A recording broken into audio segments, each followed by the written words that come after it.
My goal in this entire channel is to bring topics, have the conversations, and provide insight for people in recovery. This world's a tough place, and I didn't get a manual for it. Everything that I've learned thus far is through trial and error. In recovery, we're taught at the end of our step work that we need to help another addict in recovery and assist them through the steps, through the program, so that they may have a chance at life and also reduce their miseries. Yeah, I like that. I had this thought on the way over here. There's so many drug videos and stuff on YouTube and on TV in general that, like, I want to reduce the harm that is caused from using drugs. Because at the end of the day, you really don't have to use drugs to change the way you feel. There is a way to not do that. And also, not only that, there's a way to be happy most days. And even on the bad days, you can resort back to the things that you've learned to provide that peace and happiness and fuel the ambition to keep going in life. Yeah. No, I was just thinking that sometimes, like, this harm reduction stuff, like, especially on TV or in rehab, and they, like, teach you about drugs and stuff that kind of, I don't know, do more damage than harm. Like, I know, yeah, when I went in, I didn't know a lot about, like, PCP or, like, how to shoot meth, and now I, like, have a PhD in, like, how to get fucked up. Hopefully you never use what you learned, but no, and, like, I think that's, like, something that isn't talked about, you know, like, when, you know, like, when you're going through step work and stuff, and someone's, like, I feel like whenever a sponsor tells you, did you trust God? Did you give it over to God? That's when they don't have an answer to, like, the problem you're bringing to them. Yeah, you know? so many times. And that's, like, I think what you're trying to do here is, like, give some, you know, insight into areas that aren't really talked about. And it's, like, really inspiring. Yeah, well, commendable too. Thanks. I've had this idea for like a month or two, and I've just been sitting on it. I've been like dealing with my insecurities and recognizing fears regarding all of this. And, you know, a week ago, one of our older, you know, I call him client, but he was a friend still, passed away. And, you know, he was young, and there was so much about him that I recognized in myself. And I couldn't help but think, man, what else could I have done? You know, I was just operating in the realm of my specific job at the time. But when it comes to, like, helping a fellow addict or someone who is trying to wrap their head around this, my heart just wants to do more, and I truly have a passion in that. It just got me thinking, man, like, my insecurities, my fear, the way I see myself when I'm on the camera, dude, that isn't what's important. I can't say that whatever I have to say or whatever we communicate or any of that is going to be the one video that changes everybody's life. But I can't feel comfortable knowing that I haven't tried. And the world is filled with victims and selfish people, and that is contagious. And I have found in recovery that if you can be one of those obnoxiously positive people who is constantly willing to fight for the good, that's just as attracting, and that is contagious too. And if you're around somebody who's selfish, it kind of fucks them up a little bit. They're like, what's wrong with this guy? And then they get curious, and then they want to know, and then they might even be thinking about taking steps where you just took steps, you know, and they might want to get curious as to what, like, life has to offer, and ask questions, and then use their ears and think. With that friend who you were talking about, it's a really, really hard to stay sober. And I don't think, like, I don't think, like, AA is what it used to be, you know, in a lot of things. I think you can find it still, but it's, like, hard to, so, I don't know, maybe I'm brainwashed, you know.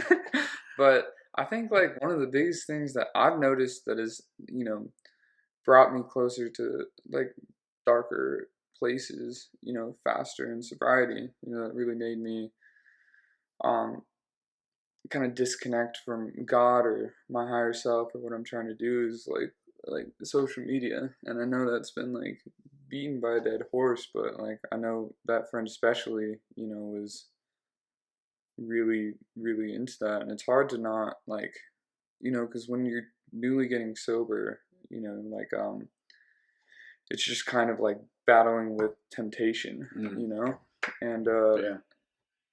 and when like it's put in front of you like that, you know, or just like the images over and over, not just in like the music, but like in other people and like the, you know, because like when you separate from like the group of people you're using with, you know, they're still doing that and you can see that. Yeah. Yeah, and that's a something too is like, you know, kind of that's what I think rehab does, is kind of foster an environment where like you're not as tempted to go out and stuff. And you know, I don't know what the I don't know if that's one of those things that the hardcore like Chris Raymer and Mark Houston, those AA kind of motivational speakers do, is like, you know, like what are you willing to give up for your recovery? But I don't know. It's kind of, you know, tough to think about. Like, is that something that like might need to be like looked at in rehabs and stuff? That's why like all inpatients, I think, like take the phone Yeah, away. take the phone. Well, it's interesting that you brought that up because I was just having this thought like a couple of days ago, and might even touch the surface of it this morning too in my head. But you know, I'm 33 years old, and I am part of a generation that like I remember when I was like 4 or 5, my mom got her first cell phone, right? And before that, it was, you know, you had to be rich to have one, and like most people didn't have cell phones. And I remember when she got the phone, I was like, "Oh, does it have games?" And it did. It had that game called Snake, No. where the little thing gets bigger and bigger and goes in circles and stuff, and you gotta like not try to hit the tail. And immediately, that game, low key, is boring as hell, right? But like immediately, I was like, "Game, something." And then I think that began the beginning of the addictions thing for me because, dude, I'm all about positive stuff. So like, No, I'm a fan of like Abram Hicks and that law of yeah, attraction. I Kind got of that weird all. ass. I got that all set up in my Instagram and Yeah. Facebook. So what I have gotten to the habit of doing is I'm only clicking on videos of people rescuing puppies. You know what I mean? Because man, that feels good when you see that dog like starving and stuff, and then some person with a huge heart comes and takes them in and feeds them, and they start to bulk up, and they were like terrified before, and then like their personality comes out. Man, that pulls on my heartstrings, and I love that feeling. No, I like that. And then there was another one where, you know, it was like a 1 or 2 year old little girl, and she was getting to see for her first time. Yeah, dude, she was obviously blind, and someone they made these little baby goggles to put on her eyes, and the second that she put them things on, she started looking around at things, and her smile just lit up the room, and that to me just that warms my heart, you know. And in my addiction, I would always try to do my best to suppress that because I thought there was something wrong with me, and the truth be told, there ain't nothing wrong with me. I have an emotional capacity, and I and shutting that down is what led me to a disaster of a life. So the reason why I'm bringing all this up is, so what if they're watching and listening, right? Play the game, you know. I like to watch inspirational stuff because it provides a level of ambition in my life that keeps me moving forward. And so I recommend anybody that feels like they're getting taken advantage of on social media. Play the game back, you know, because I can go look at myself in the mirror, and I did it this morning, and destroy the way I look, and cut myself down until I'm 2 inches tall. I mean, I think people do that just in general. I think that's like an organic thing that most people do, and even the prettiest people in the world do it too, from what I understand. Yeah, but I think it's like fuels added to the fire with like, you know, comparison. Yeah, You know, yeah. So like from media and other people. yes. So what do I, what am I going to do about that? Am I just going to like just accept that, succumb to it? I mean, if I look at my whole entire life as a bigger picture, I'm only here today because I have fought and I did something about it and I wanted to make change. The greatest tool on my belt today is the awareness that I have created in my life, and that has given me a path to work down and trudge through and face fears, and it's working for me today. I'm not like, my goal isn't to be president or rule the world or anything, but I do want other people to understand that they can choose to be happy and they can choose to feel comfortable with who they are, Yeah. And if you're not happy with where you're at right now, get on YouTube and look at, I don't know if this is shallow or not, but look up how the kids in Africa are living. You know what I mean? Like, I saw something with Jack Black the other day. This poor kid, like 8 years old. This is all he's ever known. He's living on the streets, like sleeping on a hill, rummaging through trash to eat. And I'll have this like healthy amount of shame. Like, man, why do I even think like this? Like, my problems aren't that serious, Yeah.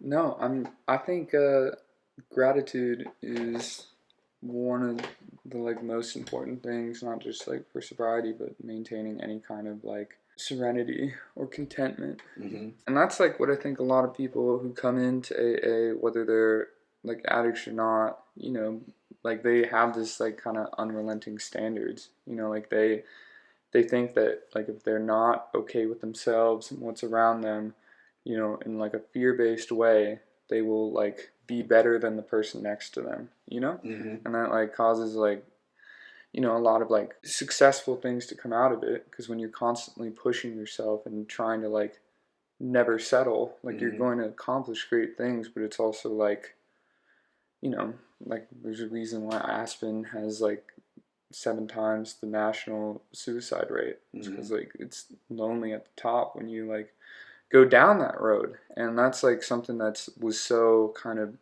new and hard for me to understand, was being okay with myself like inside and out and still wanting to grow. But like, I'm not that's really hard to do. But like when you're in like a state of gratitude, like I love my body, I'm tempting to cherish it and treat it like as if it was something I cared about. Because when you were using and stuff, you didn't care about what happened to you or what. Mm-hmm. You didn't care about yourself, No. And like the more like you do that, and then like are grateful for the things around you, it kind of is just, like I don't know, like do you ever those like would you rather, like Yeah, that's like, cool. would you rather be like happy surrounded by like bad things, or like live a life of luxury but be unhappy, or content? Because happy, like that video we just watched. Yeah. And I think I don't know, because it's hard, because sometimes, I don't know about you, but I get in those spaces where I like try to get the gratitude and I can't, and that's where I think I need other people to kind of be like, hey, the world isn't as bad as you make it out to be, like you're okay, the world's okay. And I'm like, oh yeah, oh, you're so smart. Yeah, I feel like I've said that to you before. Yeah. But the funny thing is that I'll have 4 years of sobriety in a few months, and that still happens to me too. Like I still have those feelings, and I still have those doubts. And my greatest tool on my belt is the awareness for it. You know what I mean? Like I recognize it immediately, and then I play both particular scenarios out. If I succumb to these feelings, these ideas, these thoughts, and I go hide, and I don't believe in myself, or I don't feel like I have it in me, or whatever, my world, my entire life ends up coming crashing down on top of me, and I'm like piled underneath all the rubble. And like the only way out of that is to be covered in the rubble and think, I think I can get out of this.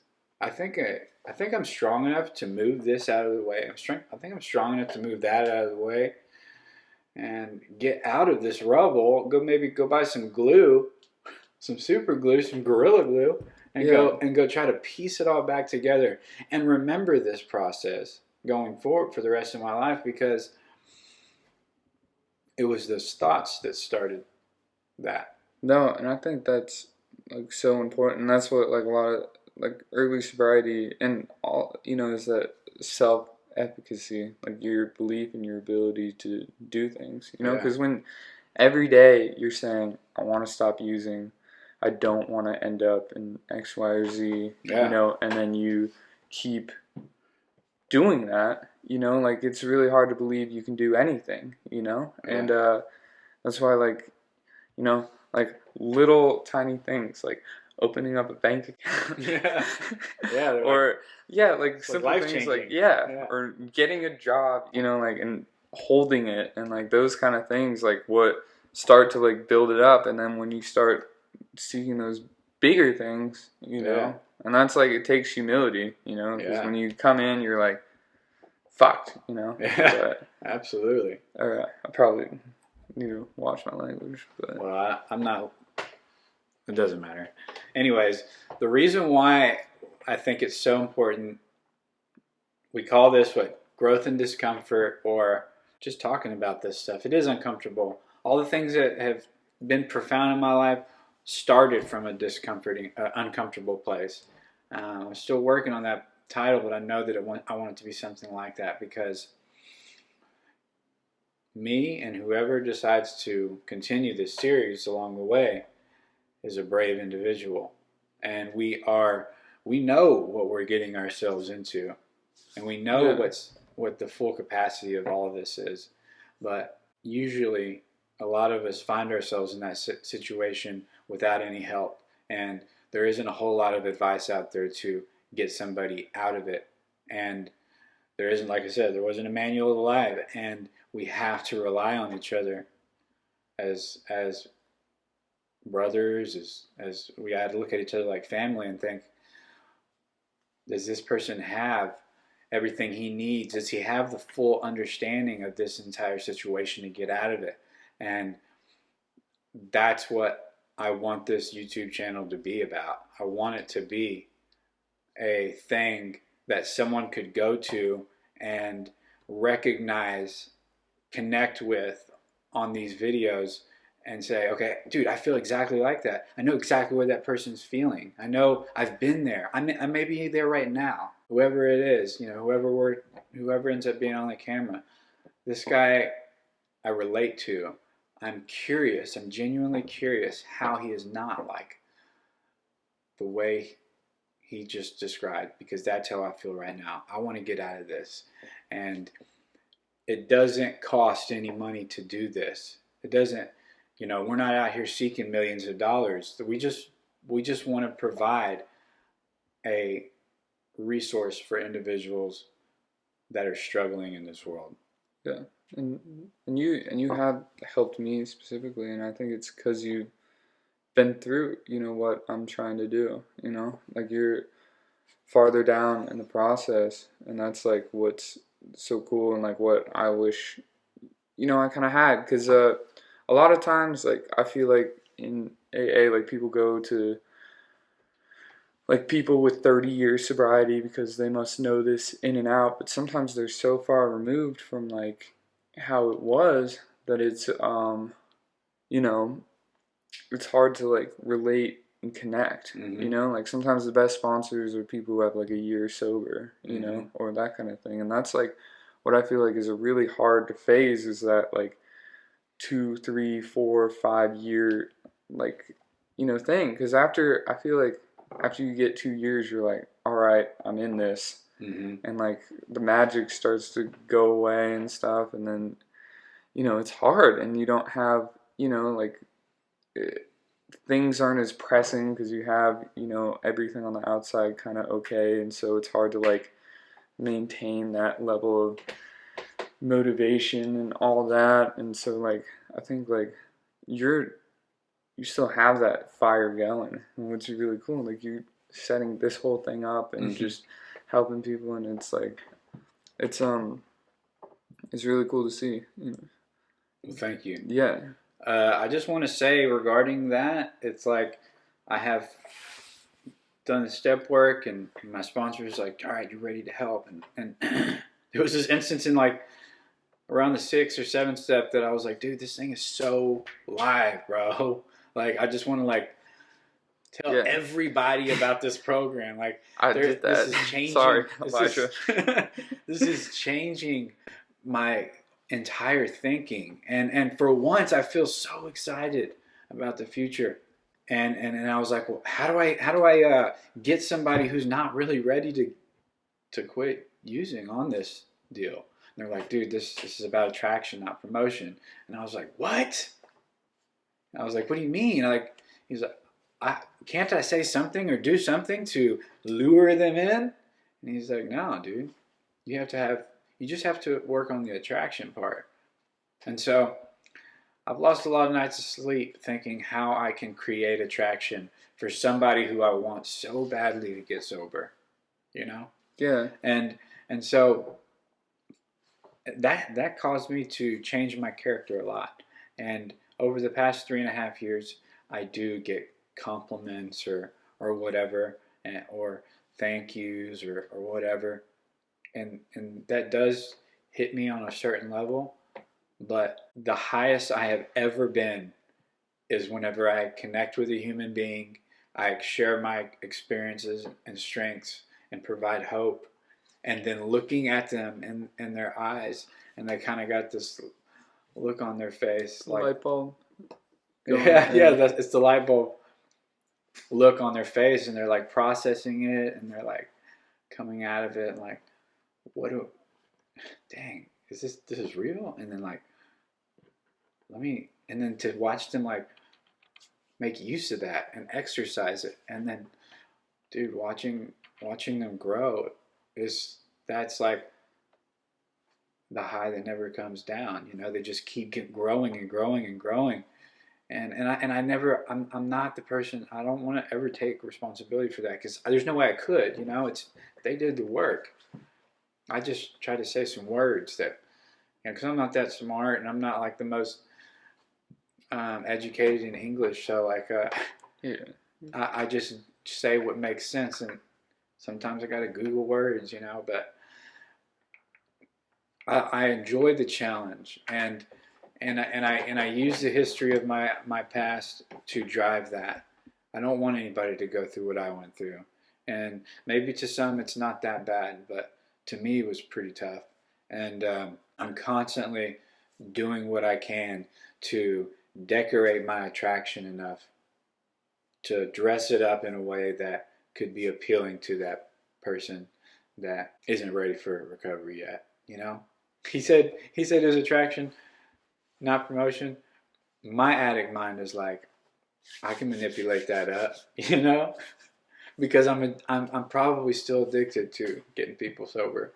Yeah. And say what you want about that, but I don't think you need an intervention for stuff like that, unless I'm out there getting fucked up trying to get people sober, which doesn't make a lot of sense. Yeah, and that's something I could like ask you, is like some challenges that I've been kind of going through. I've been doing like a lot of like ACA stuff, and I don't know if that's like coming in, but I've really hit some kind of suicidal kind of like ideation kind of things, like not giving up, but I don't know if it's like mental illness on top of things, or whatever. But I've like when I first like kind of had relations with God, I was like, I need to act perfectly or he'll smite me, or it seemed distant and that kind of thing. But I was so scared and petrified of like being in that place, you know, and there was hope that I'd felt a little solution, you know, and then I became thirsty for it. And I wanted to like really connect and please, and you know, kind of from an attention seeking way, like I'll do anything, I'll bend over backwards, you know, just for a pat on the head, just like show me, you know, because like I think a lot of people are suffering from like their own ignorance about, you know, the world, and that's what like spirituality is like discerning the truth from the false. Stop. I'm sorry.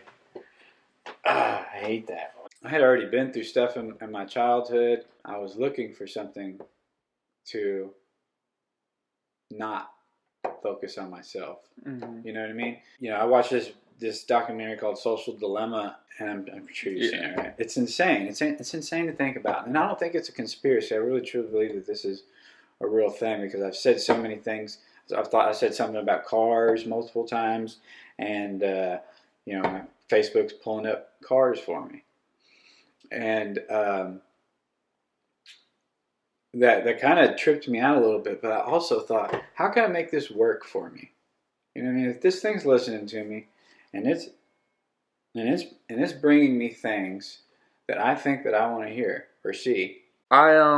I've been really feeling disconnected, and my sponsor's kind of been saying that like he doesn't measure his sobriety based on how many meetings you go to, how many sponsors you have, you know, how many times a week you call your sponsor, not these like kind of numbers, but like how you are facing the discomfort. And you know, that's why like, you know, the fifth step and ninth step are the hardest, and I think where the most growth happens is because you are um, kind of going against the grain of who you are, and that's where, you know, real change happens, is when you like, you know, because if you always do what you've always done, you always get what you've always gotten. And like being completely honest with another person is so foreign, you know, or facing up and not running away to like, you know, the harms that you've done is so,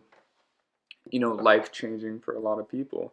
And I don't think AA lives up to its ideals all the time, but I do feel like I've been facing some, you know, demons. I've been really doing a lot of work with like you know, the like, where was God when, you know, when I was molested, or you know, those like times, you know, when you were strung out, you know, like malnourished, scared, helpless, like, you know, desperately wanting to quit and couldn't, and like every day, you know, wishing for something better, and like it just not coming. You know, like would you probably wouldn't wish, you know, that state of being to like your worst enemy. You know, that place you were in. And people talk about how like disgustingly low it gets, but I mean, it's. I mean, I didn't even go to those devs, but I've been like really, you know, facing those kind of things. And like when I was, you know, at Jaywalker and stuff, they kind of were telling me that I uh you know, that's a challenge. Like God put these in place, you know, to overcome, and you know, like to receive insight, because like the people who've gone through trauma can see the most relief if they can work through it. You know, it's painful and hard, and I've been really, really trying for the past, you know, couple years, and I feel like I'm just still hurting so bad, you know, and I uh I think maybe it's like I'm at the turning point, and maybe if I like keep going, the relief will come. Like, you know, the thing Max Williams always says, and probably so many other people, don't quit before the miracle happens. But I'm I was really, you know, like I had this deep urge, you know, like when you're in new sobriety, like I just want to use, you know, or when you're really hungry, you're just like, I want a burger or something. Like with every fiber of your being, like I felt that, but I wanted to die, you know. And I yeah, sorry, I'm not sorry, but I I don't know, and maybe it's like being okay with like but I don't want to feel this way, you know? Like I know logically what's going on in my head is not okay, and I've like, you know, been reaching out and talking to people, but I haven't been getting what I need. And I think you know, and I'm like, you know, I'm completely open to all sorts of things, you know?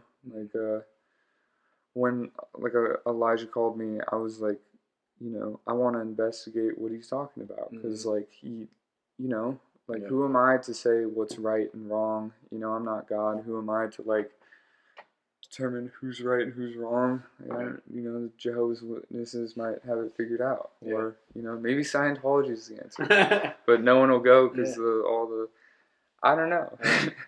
Maybe I'm in a cult. I don't know, but I I don't know. I don't know if you've ever felt that way or like have any advice on it, but you know, I'm open.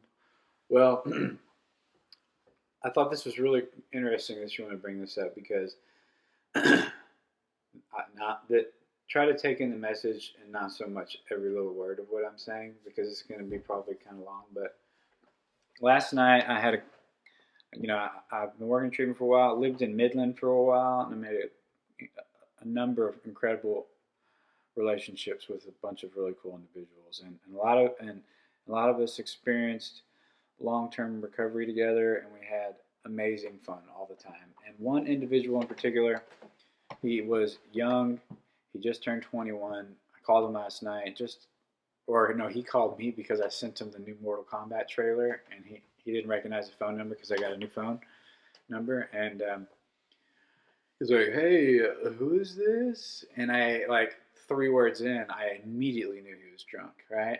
And I was like, you know, I messed with him a little bit. I said, "This is your dad."